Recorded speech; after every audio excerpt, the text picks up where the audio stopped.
رکعت پڑھنے کا طریقہ۔ نبی کریم صلی اللہ علیہ وآلہ وسلم مسجد میں تشریف لے گئے۔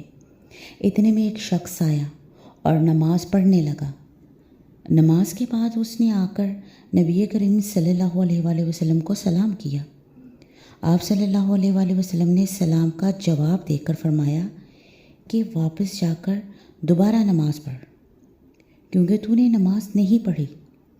چنانچہ اس نے دوبارہ نماز پڑھی اور واپس آ کر پھر آپ صلی اللہ علیہ وآلہ وسلم کو سلام کیا۔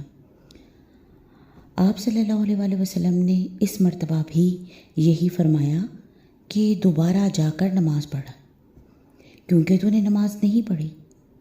3 بار اسی طرح ہوا۔ آخر اس شخص نے کہا کہ اس ذات کی قسم جس نے آپ کو حق کے ساتھ مبعوث کیا، میں تو اس سے اچھی نماز نہیں پڑھ سکتا، اس لیے آپ مجھے سکھلائیے۔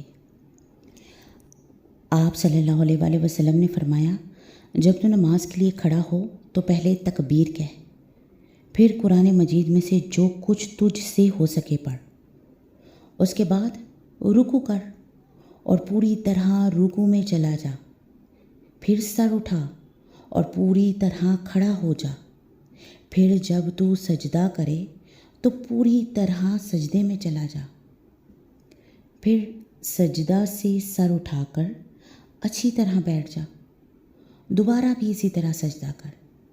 یہی طریقہ نماز کی تمام رکعتوں میں اختیار کر۔